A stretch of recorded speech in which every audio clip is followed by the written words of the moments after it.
Herrschaft von Cheops und Kephren ist zu Ende. Mit ihnen endet auch die 4. Dynastie der ägyptischen Herrscherfamilien. Khentkaus, ein Verwandter aus einer Nebenlinie dieser Dynastie, hat einen neuen Pharao namens Usarkaf geboren, sodass das königliche Geschlecht in gerader Linie fortbesteht. Mit Usarkaf beginnt die 5. Dynastie, ein Zeitalter, mit dem große Veränderungen einhergehen werden. Usarkaf hat die Herrschaft über das Land etwas dezentralisiert und den regionalen Behörden mehr Macht zugestanden. Jetzt haben Nomarchen wie Sie größere Spielräume bei der Ausübung ihrer Regierungsgeschäfte. Dieser Pharao sinniert auch nicht über den Bau einer riesigen Pyramide nach, in der er ewige Ruhe finden kann. Ihn treiben ganz andere Pläne um. Pharao Usarkaf hat Re, den Gott der Sonne und des Königreichs, zum König der Götter erklärt und plant, seine Herrschaft im ganzen Land zu verkünden. Es gibt in Ägypten bereits viele Sonnentempel, doch der Pharao wünscht, den Einfluss des Re bis an den Rand des Königreichs auszudehnen. Hierzu müssen sie eine befestigte Siedlung in der Oase Bacharia tief in der westlichen Wüste errichten. Nutzen Sie das Wasser, das Sie dort finden, sorgfältig. Denn die geringen Wassermengen, auf die man in dieser Entfernung vom Nil noch stößt, werden auch von den wilden Tieren der Wüste sehr begehrt.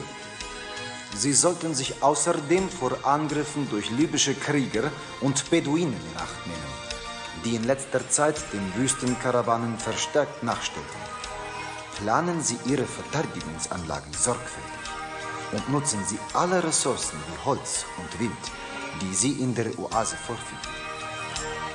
Hallo, herzlich willkommen zu meinem Let's Play Pharao. Ich bin euer Dominus und wir spielen die Kampagne Oase Baharia, die westliche Wüste. Die Herrschaft des Cheops und des Kephren ist vorüber und ein neuer Pharao aus der 5. Dynastie namens Usarkaf regiert nun Ägypten. Er modernisiert das Verwaltungssystem, indem er es dezentralisiert und setzt die Gottheit Re oder auch Ra als Hauptgott ein. Durch dieses Vorhaben entstehen überall im Land neue, prächtige Sonnentempel. Und Usarkaf möchte, dass der Einfluss des neuen Hauptgottes bis weit in den westlichen Bereich des Landes ausgedehnt wird. Daher schickt er unsere Familie zur Oase Baharia, wo wir einen militärischen Stützpunkt errichten sollen. Dabei ist eine Bevölkerung von 3000 Einwohnern, eine Wohlstandswertung von 25, eine Königreichswertung von 40, eine Kulturwertung von 15 und eine Monumentwertung von 13 zu erreichen. Wir müssen mit den knappen Wasserressourcen gut haushalten, die auch von wilden Tieren genutzt werden. Diese können durchaus unserer Bevölkerung gefährlich werden. Wir müssen mit Angriffen von libyschen Kriegern und Beduinen rechnen und müssen schnell eine schlagfertige Armee aufbauen. Die Kosten dafür müssen wir mit Exporten entsprechend ausgleichen. Ja, ein gutes Management ist hier nötig und wir schauen uns direkt die Karte einmal an. Ja, wir haben hier die Oase Baharia mit mehreren Wasserstellen. Ja, und um diese Wasserstellen herum haben wir hier die Flächen mit Grundwasseranschluss. Mehrere Straßen durchziehen hier unsere Oase. Wir haben größere Waldbestände und auch 2 Herden mit Karibus. Ich gehe davon aus, dass wir hier dann Wild produzieren können. Ja, in dem Zusammenhang schauen wir direkt mal, was wir alles produzieren können. Ja, wie vermutet, können wir hier nur Wild für die Nahrungsversorgung produzieren. An Rohmaterial haben wir nur Holz. Produzieren können wir Schmuck, Geschirr, Leinen, Papyrus und Ziegel. Ja, dann schauen wir mal direkt, mit wem wir Handel treiben können. Die Oase Baharia ist hier in der westlichen Wüste. Unser nächster Handelspartner wäre On. On verkauft uns jede Menge Schilf, Kalkstein und Ton in größeren Mengen und geringeren Mengen Fleisch, kauft bei uns jede Menge Bier, größere Mengen von Leinen, Holz und Granit sowie geringere Mengen Schmuck und Edelsteine. Auf dem Sinai haben wir Serabit el-Chadim. Dieser Handelspartner verkauft uns größere Mengen Edelsteine und Kupfer sowie geringere Mengen Luxuswaren, kauft bei uns jede Menge Getreide und Ton. Am Mittellauf des Nils haben wir Unit. Unit verkauft uns jede Menge Kalkstein, Granit und Kupfer, Fleisch und Ton in größeren Mengen und geringere Mengen Geschirr, kauft bei uns geringe Mengen Stroh. Ja, und noch weiter südlich haben wir Abu. Abu verkauft uns jede Menge Sandstein und Granit, größere Mengen Getreide und Flachs sowie geringere Mengen Stroh und Leinen sowie Edelsteine. Kauft bei uns größere Mengen Ton und Schilf sowie geringere Mengen Geschirr und Papyrus. Ja, und ganz weit im Süden haben wir keine weiteren Handelspartner. Ja, wir können eigentlich relativ viel exportieren. Holz, Geschirr, Papyrus, Bier und auch Leinen sowie Schmuck. Wir haben 2 Gottheiten, die wir huldigen können, Re und Seth, wobei Re unser Schutzgott ist. Ja, und als Monument haben wir einen Sonnentempel zu errichten. Was ist nun der Plan? Wir müssen hier in unserer Oase gut überlegen, wo wir was hinbauen, um so wenig wie möglich Wald dafür zu roden. Für 3000 Einwohner benötigen wir 2 Stadtgebiete, die wir so weit wie möglich entwickeln sollten. Ich werde wahrscheinlich hier in diesem Bereich ein Wohngebiet platzieren, weil wir hier relativ viel Platz haben. Und dann nochmal hier in diesem Bereich. Die Flächen sind relativ groß und wir müssen nicht so viel Wald roden. Ja, die Produktion würde ich dann gerne hier etablieren. Auch das Militär wird hier hinkommen und dann müssen wir mal schauen, wo wir unseren Sonnentempel errichten. So viel zum Plan und ich würde sagen, wir beginnen jetzt mal sofort mit dem Bau unserer Stadt in der Oase Baharia. Hier haben wir jetzt das erste Wohngebiet, ja genauso schräg gegenüber ist dann jetzt das zweite Wohngebiet platziert worden. Ja, und in altbekannter Weise werde ich jetzt erstmal die Pavillons platzieren. So, das machen wir hier. Ja, und hier werden wir später den Musikpavillon errichten.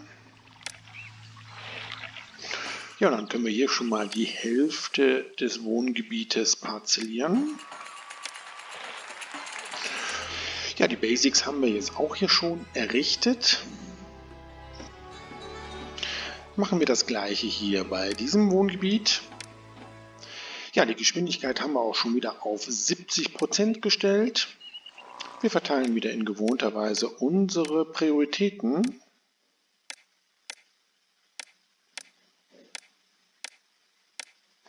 Zahlen wieder etwas mehr Lohn und setzen die Steuer auf 0. Ja, und da kommen auch schon unsere ersten Siedler. Ja, und wir warten jetzt erstmal, bis wir genügend freie Mitarbeiter haben. Ja, der überwiegende Teil unserer Parzellen ist jetzt schon besiedelt und es strömen immer noch weitere neue Bürger in unsere Stadt. Wir beginnen sofort mit unserem ersten Exportgut, nämlich mit Holz. Dafür bauen wir hier eine Straße und werden jetzt mal 2 Holzfällerlager bauen. Dann werden wir aber jetzt hier noch eine Sperre errichten und hier. Ja, und dann brauchen wir natürlich ein Warenlager dafür und das würde ich jetzt hier hinbauen und das für Holz entsprechend einstellen. Ja, und dann brauchen wir natürlich noch einen Handelspartner. In dem Fall wäre das der Handelspartner On. Er ist der Einzige, der Holz mit uns entsprechend handelt. 2 Schilder, das sind 2500 Einheiten im Jahr. So, das werden wir direkt mal eröffnen. Ja, und übrigens hier könnt ihr auch direkt zu dem Aufseher des Handels kommen. Und dann werden wir Holz direkt für den Export freigeben. Ich könnte mir vorstellen, noch 2 Holzfäller zu errichten. Das mache ich, glaube ich, hier. Dafür nehme ich so etwas Holz hier weg. Ja, und dann errichten wir direkt schon Tempel für Re und für Seth. Ja, und dann müssen wir natürlich hier noch Sicherheitseinrichtungen bauen. baue ich aber hier auch nochmal welche hin.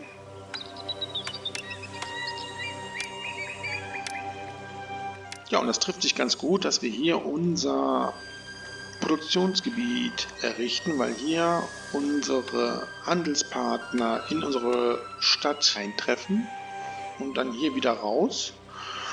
Und dann sind die Wege relativ kurz, die unsere Handelspartner gehen müssen. So, Re ist ja unser Schutzgott, der kriegt jetzt noch einen Schrein.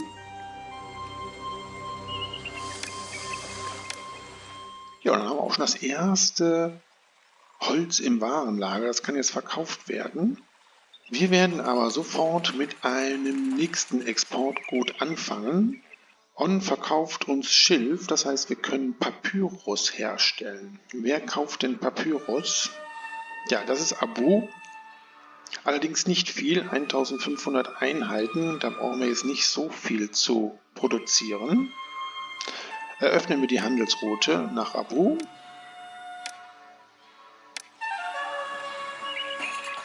Ja, und sobald wir das erste Holz verkauft haben, werden wir direkt mit der Papyrusproduktion beginnen. Ja, und wir haben auch schon 500 Einwohner in unserer Stadt.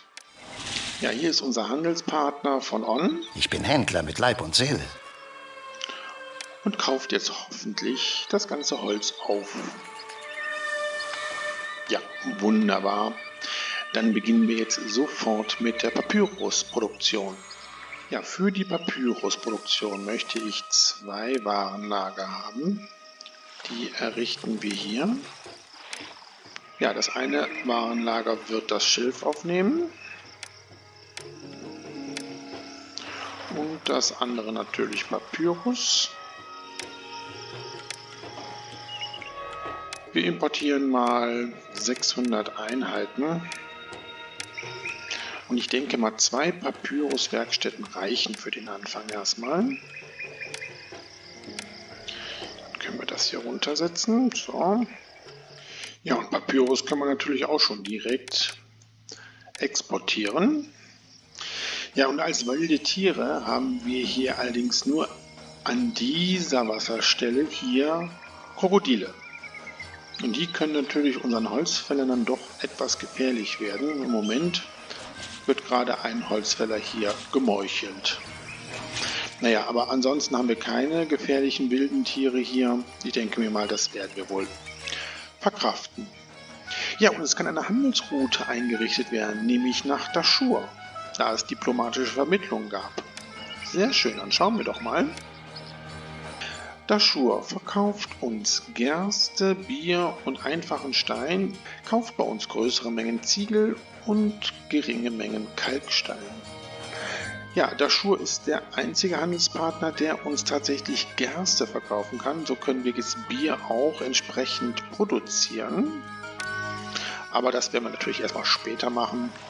Ja, Schilf wird gerade importiert und unsere Papyruswerkstätten beginnen nun mit der Arbeit. Dann müssen wir mal schauen, ob wir mit 2 Papyruswerkstätten tatsächlich hinbekommen. So, wir verkaufen richtig gut. Wir parzellieren jetzt hier dieses Stadtgebiet auch nochmal komplett. Auch wenn geschimpft wird, dass wir eigentlich viel zu wenig Arbeit haben, denn wir beginnen jetzt mit der Nahrungsmittelproduktion. Dafür errichten wir ein Silo. Das kann hier hin. Und wir bauen 2 Jagdhöfe. Wir werden aber auch jetzt hier für das zweite Stadtgebiet auch die Nahrungsmittelproduktion sicherstellen, indem wir jetzt hier das Silo bauen. So, und dann bauen wir mal hier eine Sperre auf. So, und dann werden wir hier auch natürlich eine Feuerwache und ein Architekturbüro bauen. Kann hier nochmal ein Schrein des Rehs hin und Seth bekommt auch einen Schrein. Ja, und dann bauen wir hier 2 Jagdhöfe auf. Ja, das passt doch ganz gut. Dass wir hier ein bisschen Wald wegnehmen. Ja, das läuft doch jetzt hier schon ganz gut. Bevor wir jetzt hier mit unserem Militär beginnen, werden wir noch einen Festplatz bauen. Den möchte ich gerne hier errichten. Sehr schön. Und dann werden wir direkt ein Fest feiern. Und zwar für Seth. Da hoffe ich auf einen Segen. Ja, errichten wir noch schnell die Arztpraxen.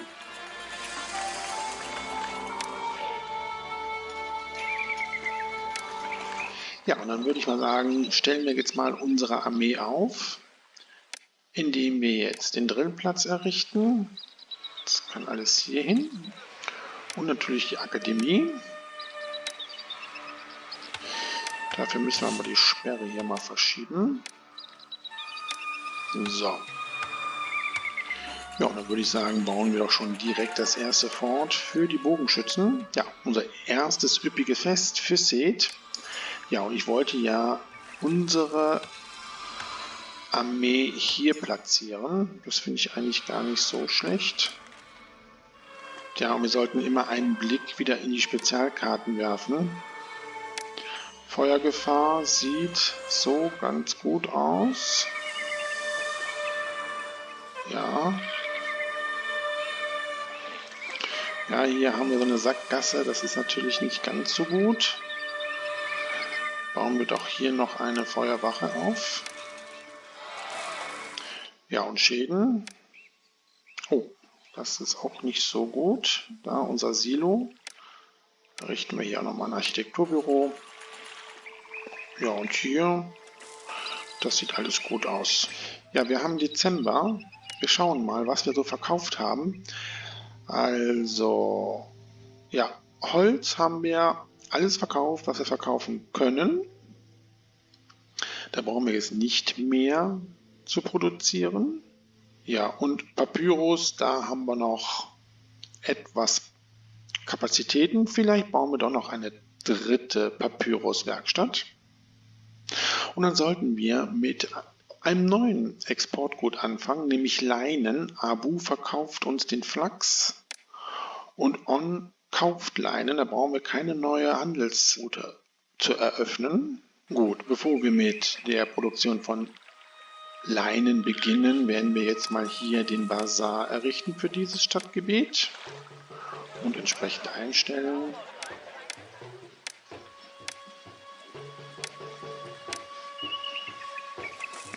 Ja, wir warten jetzt, bis das neue Jahr beginnt und dann starten wir mit der Leinenproduktion. Ja, gut, dass wir mit dem Aufbau unseres Militärs begonnen haben. Eine libysche Armee wird uns in einem Jahr erreichen. Ja, und Seth segnet uns, allerdings nicht mit dem Segen, den ich gerne haben möchte, nämlich einen Schutzgeist. Er segnet unsere Soldaten, die in fremden Ländern kämpfen. Na gut, ja, starten wir unsere Leinenproduktion. Dann werde ich jetzt hier ein Warenlager für Leinen entsprechend einstellen. Hier werde ich jetzt Rohstoff und Produkt in einem Warenlager füllen lassen, so Hälfte. Bei Papyrus habe ich das nicht gemacht, weil wir eventuell Schreibschulen ja in der späteren Entwicklung bauen und die müssen natürlich mit Papyrus beliefert werden. Dann ist es ganz gut, wenn man ein separates Lagerhaus hat. Stellen wir es so ein, Flachs importieren wir 800 Einheiten und Leinen wird einmal komplett verkauft. Wo haben wir es? Da. Ja, und On kauft bei uns 2500 Einheiten. Da können wir, glaube ich, durchaus 3 Webereien bauen. So, und ich wollte ja noch eine Papyrus-Werkstatt bauen. Ja, nun brennt es, ein Jagdhof. Welcher Jagdhof brennt denn? Ah, hier, ja, das habe ich mir schon fast gedacht. So, dieser Jagdhof kommt jetzt direkt hier an dieser Straße. Dann haben wir keine Sackgasse mehr. Ja, und unser Wohngebiet entwickelt sich ja auch schon ziemlich gut. Ja, und mittlerweile haben wir schon 1000 Einwohner in unserer Oase Baharia. Ja, und ihr seht, Silo und Lagerhaus haben keine gute Auswirkung auf die Attraktivität. Das werden wir jetzt mal ein bisschen verändern. Wir haben ja gut Geld. Bauen wir mal hier mittlere Statuen. Dann können die sich auch weiterentwickeln. Oh, es brennt schon wieder eine Papyruswerkstatt.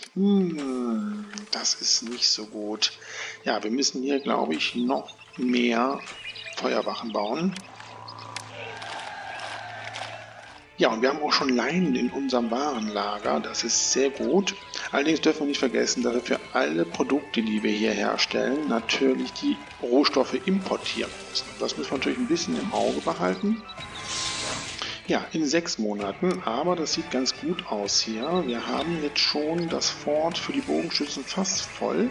Ich baue direkt noch eins. Ja, und dann müssen wir natürlich nach dem Kampf mit unserer Waffenproduktion beginnen, damit wir auch Infanterie ausbilden können. Wir werden mal direkt ein Warenlager für die Waffen errichten. Dafür kommt die Feuerwache jetzt hier weg.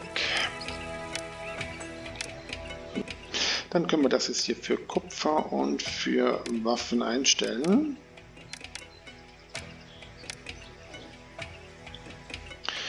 Brauchen hier aber trotzdem noch eine Feuerwache.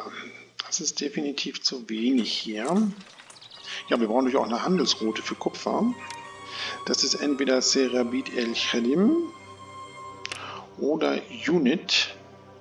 So, Unit ist zwar billiger, aber Serabit el-Khadim verkauft uns Edelsteine, aus denen wir dann unseren Schmuck herstellen können. Von daher werden wir jetzt diese Handelsroute eröffnen.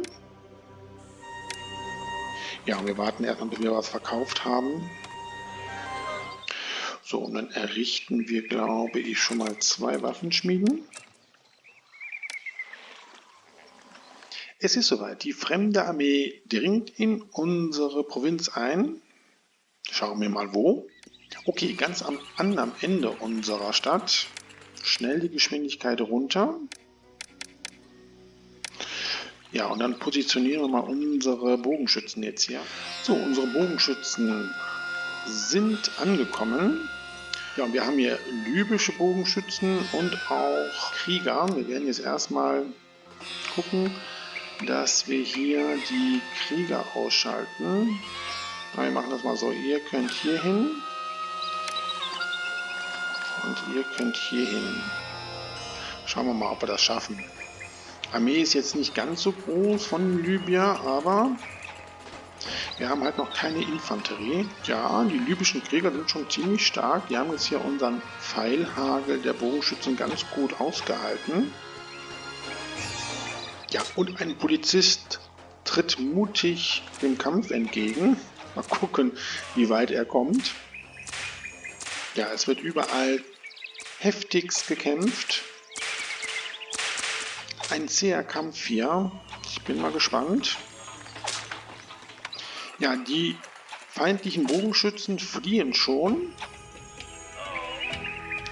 Und wir haben es tatsächlich geschafft. Sehr gut. Ja, und die Verluste halten sich noch in Grenzen. Ihr kommt direkt zurück. Und die Geschwindigkeit kann wieder nach oben auf 70%. Ja, wir müssen jetzt ganz dringend auch unsere Infanterie ausbilden. Kupfer importieren 400 Einheiten und dann sollte das jetzt eigentlich schon hier mit der Waffenproduktion beginnen. Bauen wir direkt ein Fort für die Infanterie. Ja, wir können ein nächstes Exportgut herstellen. On verkauft uns jede Menge Ton und Abu kauft Geschirr. Sehr gut. Dann ein Warenlager, das kann jetzt hier hin. Für Ton und Geschirr. Ton importieren wir mal auch 800 Einheiten. Und Geschirr können wir jetzt erstmal komplett verkaufen. Ja, und da würde ich sagen, bauen wir mal hier 4 Töpfereien. Ja, und unser Schutzgott Re bekommt jetzt mal ein Fest.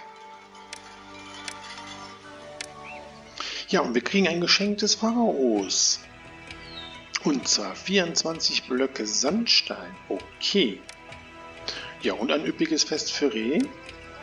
Wofür brauchen wir Sandstein? Sandstein brauchen wir tatsächlich für unser Monument, nämlich den Sonnentempel. Der Sonnentempel ist ein Monument, was erstmal eine Menge an Baumaterial auf Lager haben muss, damit er überhaupt errichtet werden kann. So sieht dieses interessante Gebilde aus. Und wenn ich das jetzt hier bauen möchte, sehe ich, dass ich 220 Blöcke Sandstein erstmal brauche. Das sind 7 Warenlager voll. Ja, okay, das machen wir jetzt mal sofort. Und zwar werde ich hier eine kleine Siedlung errichten. Und hier ein Warenlager. Und dann kann hier entsprechend der Sandstein gelagert werden. Ja, und dieses Warenlager wird dann jetzt nur Sandstein annehmen. Oh nein, wir haben zu spät das Lagerhaus errichtet. Das Geschenk ist verwirkt. Das ist ja super schade. Gut, da kann man jetzt nichts machen. So, unsere Waffenschmieden arbeiten auf vollen Touren. Ich glaube, ich baue noch eine dritte. Ja, und unsere Töpfereien sind auch schon im Betrieb. Ja, und ihr seht, wir haben einfach eine Überproduktion von Holz, aber ich will das jetzt nicht ändern. Ja, ich denke mal, finanziell sind wir hier wirklich sehr gut aufgestellt. Das Einzige, was ich jetzt noch mache, ist die Produktion von Schmuck. Kommt hier das Warenlager hin. Edelsteine, Luxuswaren. Wir kaufen mal 400 Einheiten Edelstein und den Schmuck verkaufen wir komplett. Ja, errichten wir mal dann 2 Juweliere. Das sollte eigentlich reichen. Gut, ja, dann errichten wir doch noch ein Fort für die Infanterie. Sehr gut. Ja, errichten wir jetzt auch mal den Kleinstadtpalast. Der kommt hier hin. Das bauen wir aber so, ja. So, das Steuereintreiberbüro habe ich hier auch schon errichtet. Dann können wir auch die Steuern jetzt auf 7% stellen. So, hier können wir es natürlich auch errichten. Und hier werden wir jetzt auch mal ein Bazar bauen.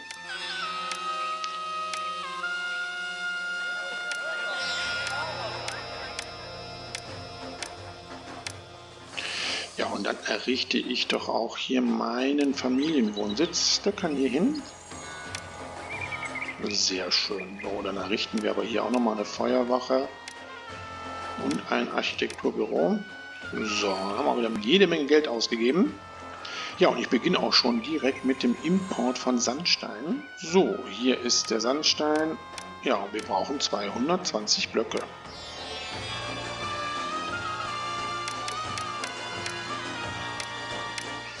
Gut, dann schauen wir mal, ob wir das finanziell so stemmen können. Ich habe jetzt noch ein bisschen was verändert. Wir produzieren viel zu viel Holz. Ich habe jetzt diese 2 Holzverlager abgerissen und hier die 2 Jagdhöfe hingebaut, damit wir es ein bisschen kompakter haben. Ja, und von den Finanzen her passt das eigentlich alles ganz gut. Wir werden jetzt das letzte Exportgut produzieren und das ist Bier.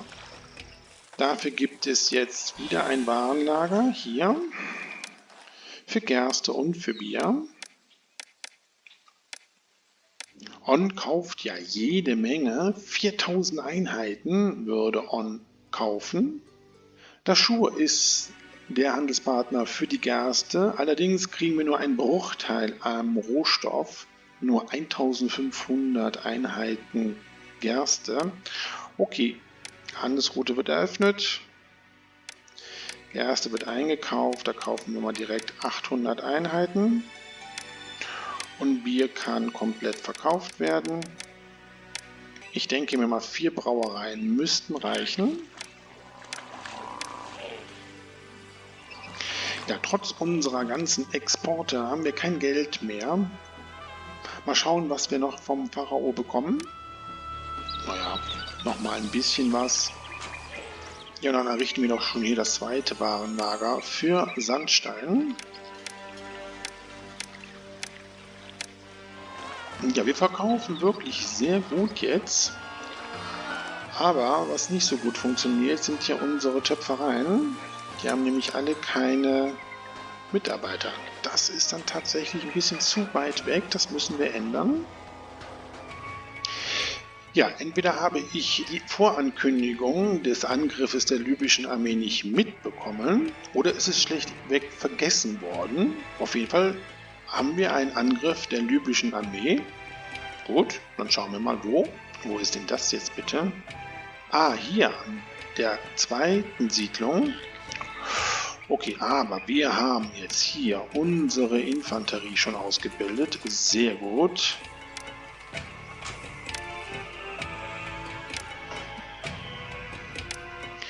Ja, unsere Armee ist Gott sei Dank rechtzeitig da. So, dann könnt ihr euch mal drehen hier.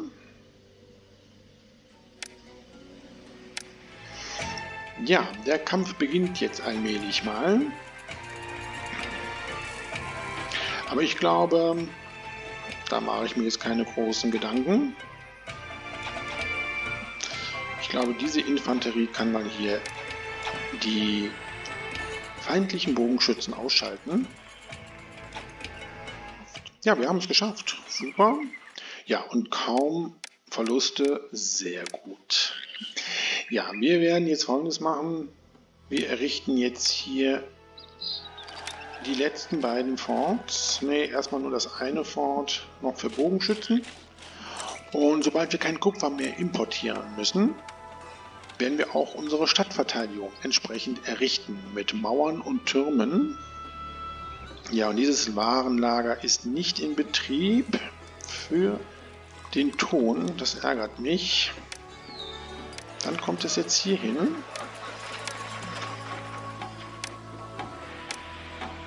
So. Damit unsere Geschirrproduktion endlich mal ans Laufen kommt hier. Ja, wieder ein Fest für Seth. Und ein Tempel für Re. Ah, der kommt dann jetzt hierhin noch. Sehr schön. So, das letzte Fort errichten wir jetzt hier für die Infanterie. Dann haben wir jetzt hier unsere maximale Armeestärke. Ja, wir parzellieren hier dieses Wohngebiet jetzt auch nochmal komplett. Und errichten auch jetzt in jedem Wohngebiet noch den zweiten Bazar.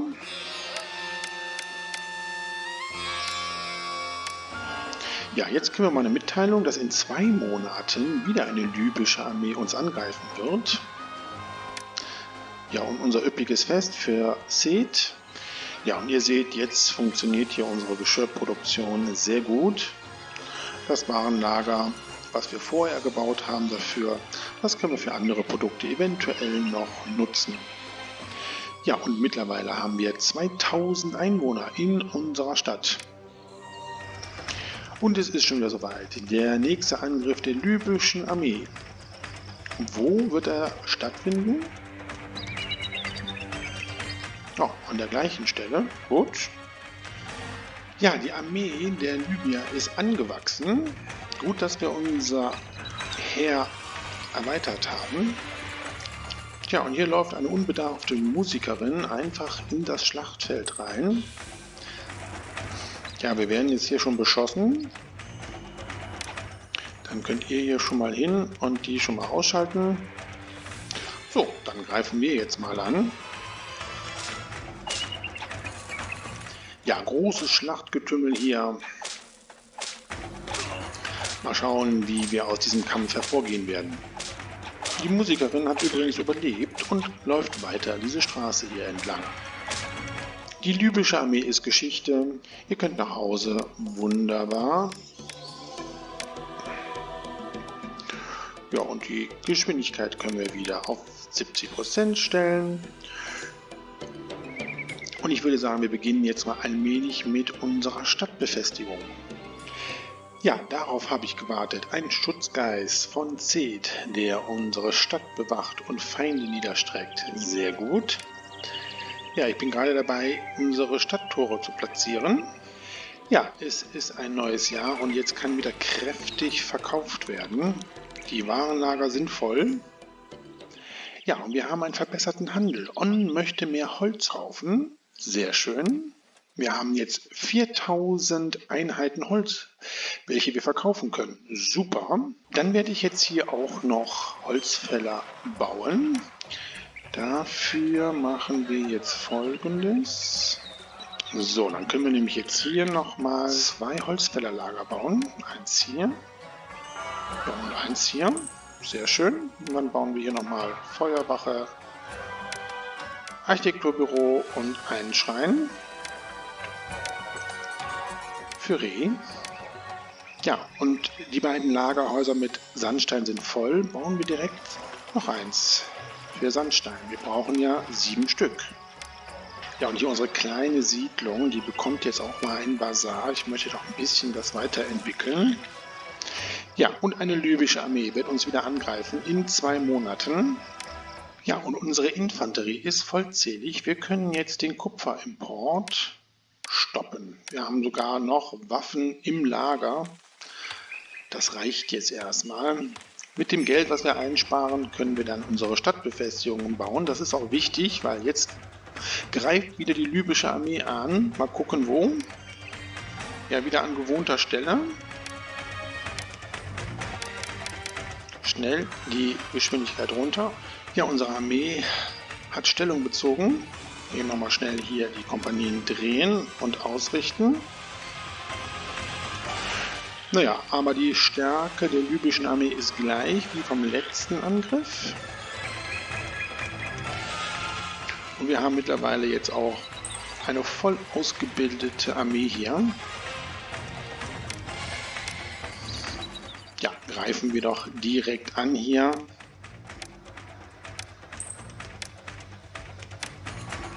Die Armeen treffen aufeinander. Ah, wir haben ja ganz vergessen, dass wir noch den Schutzgeist des Seth haben. Wunderbar, ja, also die schon mal ausgeschaltet. Ja, erfolgreich haben wir uns hier verteidigt. Und dann könnt ihr alle zurück, die noch da sind. Ja, und dann schauen wir mal weiter. Ja, jetzt wo wir kein Kupfer mehr importieren, haben wir gute Gewinne. Wir bauen jetzt unseren Tempelkomplex für Reh. Der passt hier sehr gut hin. So, wir haben jetzt hier unsere 7 Warenlager nur für Sandstein. Ja, und wir stellen ja immer ein Warenlager auf maximal holen, wenn wir mehrere Warenlager haben, die ein Gut einlagern sollen. Ja, und für Geschirr werden wir mal ein Limit auf 500 einstellen, wenn wir das nachher zur Verfügung stellen wollen. Bauen wir noch die Schreibschulen. Ich glaube, dass wir sie nicht brauchen für die Entwicklung, aber wir brauchen noch freie Arbeitsstellen. Und deswegen können wir die jetzt hier schon errichten. Allerdings müssen wir nachher noch die Baustelleneinrichtung für unseren Sonnentempel bauen. Dafür brauchen wir nämlich auch Baugilden, und zwar Zimmermannsgilde und Steinmetzgilde. Und wir brauchen auch Arbeitslager. Aber wir warten jetzt erstmal, bis wir die Warenlager mit Sandstein gefüllt haben. Ja, jetzt wird uns eine Beduinenarmee in 2 Monaten angreifen, um ihre Gier nach Reichtum zu stillen. Ja, es ist soweit. Die Beduinenarmee greift uns an. Schauen wir mal.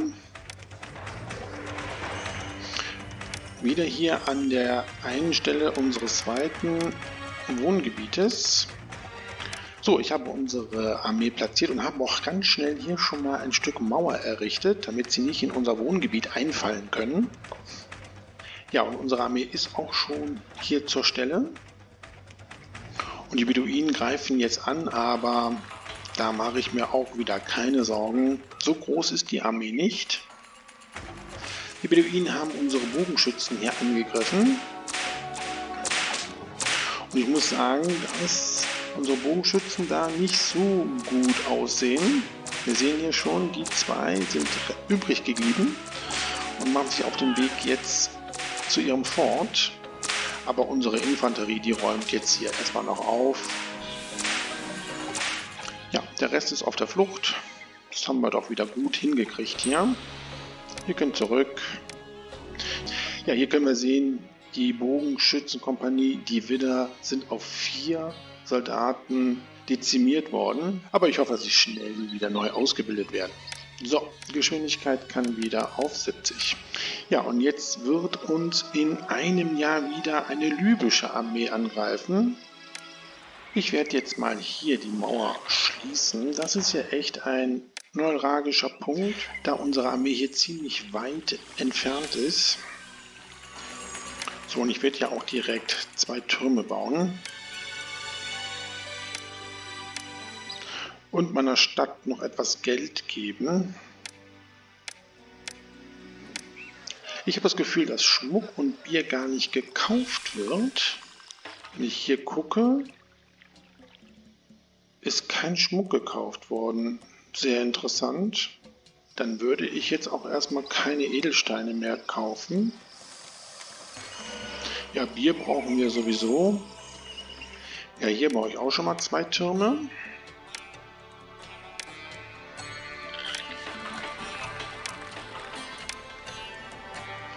Ja, und hier werden wir jetzt mal unsere Baustelleneinrichtung schon mal für den Sonnentempel errichten.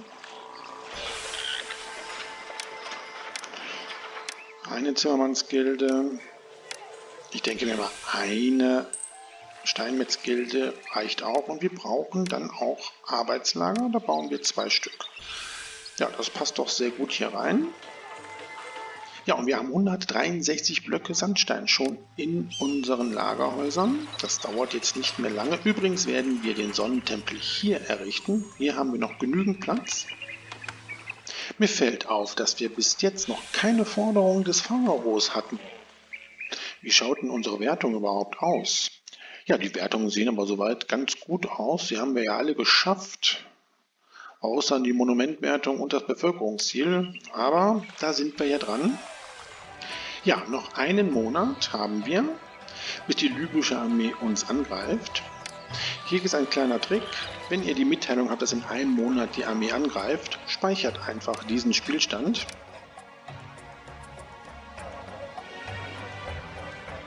Und wenn dann die Verteidigung der Stadt misslingt, könnt ihr diesen Spielstand nochmal laden und eine neue Taktik versuchen. Ja, und es ist soweit. Die libysche Armee greift an. Schauen wir mal wo. Ich sehe nichts. Ja, hier ganz hinten am Kartenrand. Okay, die Geschwindigkeit direkt runter. Ja, im Schutz der Türme werden wir jetzt mal hier unsere Armee aufstellen lassen. Ich baue noch einen Turm hier hin auf die Ecke. Der kann dann hier entsprechend versorgt werden mit Arbeitskräften. Oh ja, da kommen sie schon. Und unsere Armee ist noch nicht da. Das ist schlecht. Ja, sie sind schon durchgebrochen. Unsere Armee ist noch nicht da. Das wird hier schwierig werden. Okay, ihr könnt mal hier direkt die angreifen. Oh, da ist jetzt schon wieder ein Gebäude zerstört worden. Okay, da kommt die zweite Welle der Libyer. Aber da sind jetzt unsere Bogenschützen. Sehr gut. Ja, das haben wir geschafft. Kommt her, ihr müsst direkt hier hin.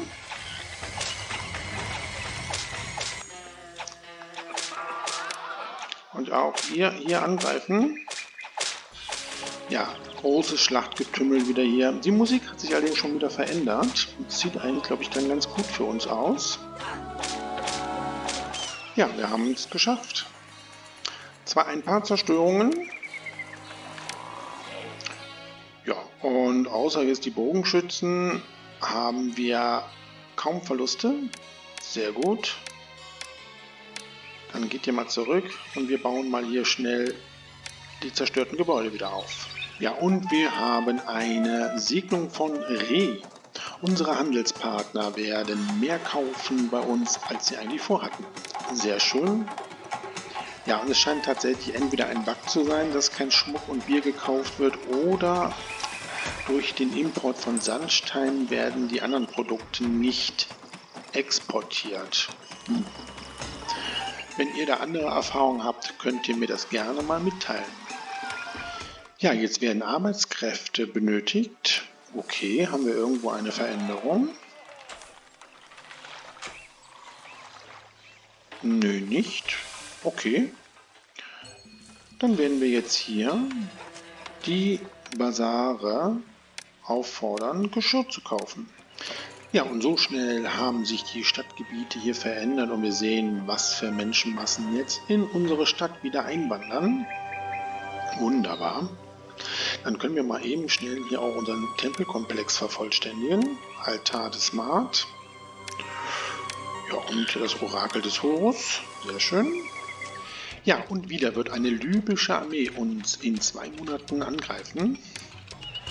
Ja, es ist soweit. Die Libyer greifen wieder an. Aber wieder an der gleichen Stelle.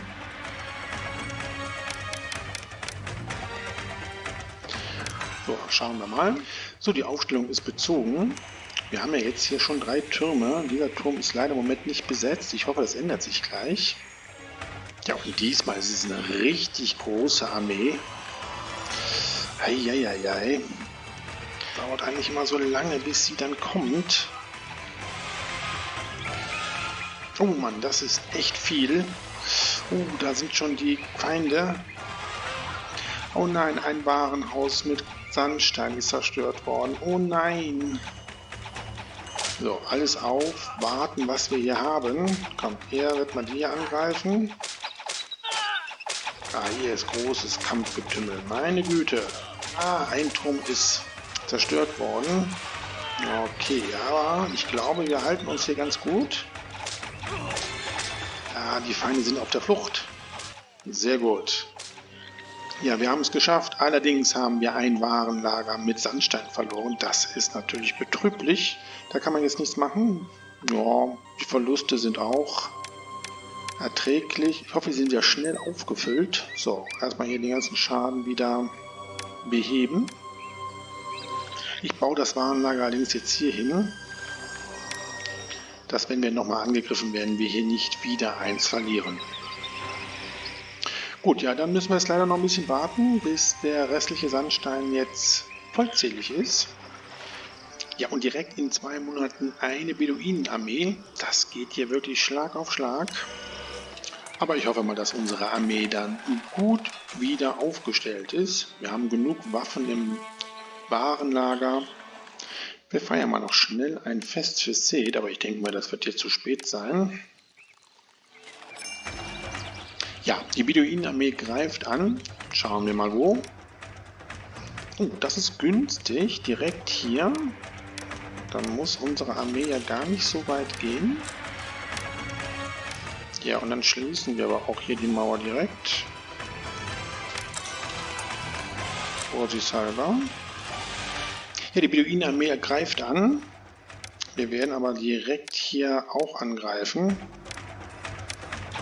Und mit allen Mann die Beduinen bekämpfen. Ja, mit geballter Kraft gegen die Beduinen hier. Sie werden quasi überrollt. Ja, diesen Kampf haben wir auch gemeistert und die Beduinen vernichtend geschlagen. Ja, das habt ihr wunderbar gemacht. Dann könnt ihr sofort zurück. Weit habt das ja nicht. Geschwindigkeit wieder auf 70. Wunderbar. Ja, jetzt kommt das üppige Fest für Seth, aber wer weiß, ob wir nicht nochmal angegriffen werden und wir einen Segen benötigen.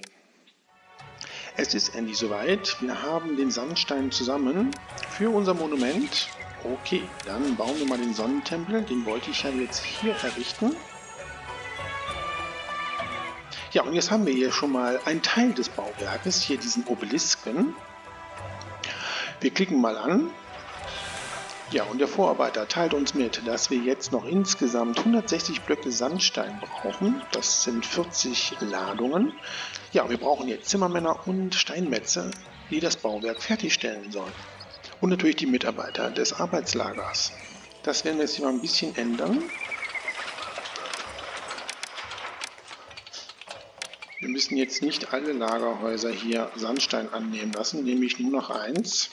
Ja, und wir sehen jetzt, wie die Mitarbeiter des Arbeiterlagers schon auf der Baustelle anfangen, Arbeiten hier durchzuführen, zu planieren. Und da sehen wir auch schon den Zimmermann, wie er das Gerüst an dem Obelisken entsprechend aufbaut.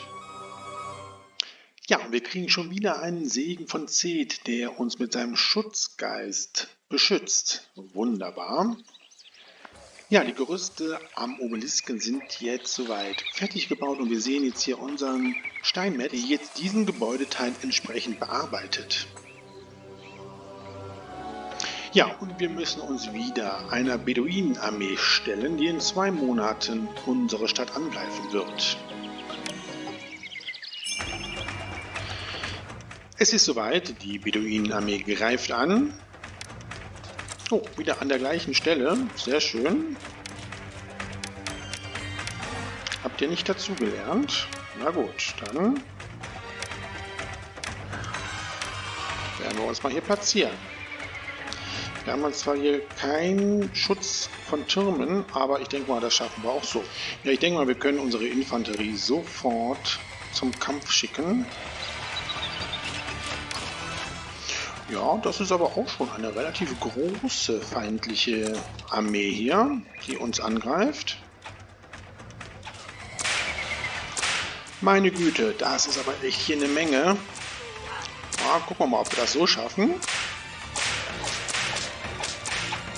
Hatten wir nicht eigentlich noch einen Schutzgeist von Seth gehabt? Aber ich glaube, wir schaffen das, obwohl hier gerade wirklich stark dezimiert wird von unserer Armee. Ja, es wird immer noch schwer gekämpft hier. Ach, jetzt kommt der Schutzgeist des Seth. Ja, vielen Dank. Ja, die Musik hat sich schon wieder verändert. Wir haben diesen richtig großen Angriff der Beduinen gut geschafft und wir haben auch noch einige Soldaten. Sehr gut. Ja, das ist jetzt doch recht dezimiert. Und ich denke mir, wir müssen jetzt wieder etwas Kupfer einkaufen, damit wir unsere Infanterie auch wieder auffüllen können. Gut. Ja, hier die Mitteilung, dass ein Erdrutsch durch einen Sturm die Handelsrouten unterbrochen hat und dass unsere Handelspartner erst wieder nach einigen Monaten mit uns handeln können. Na ja, gut, ich denke mir mal, das werden wir verkraften. Ja, mittlerweile haben unsere Steinmetze den Obelisken des Sonnentempels fertiggestellt, sehr dekorativ und farbenprächtig. Ja, und die Mitarbeiter aus dem Arbeitslager arbeiten jetzt an der Zuwegung und der Ausschmückung des Sonnentempels. Ja, und die erste Sandsteinladung wird jetzt zu unserem Steinmetz gebracht.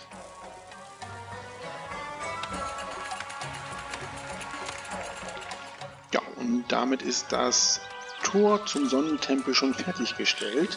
Ich bin mal gespannt, wie das Bauwerk aussieht, wenn es komplett fertig ist.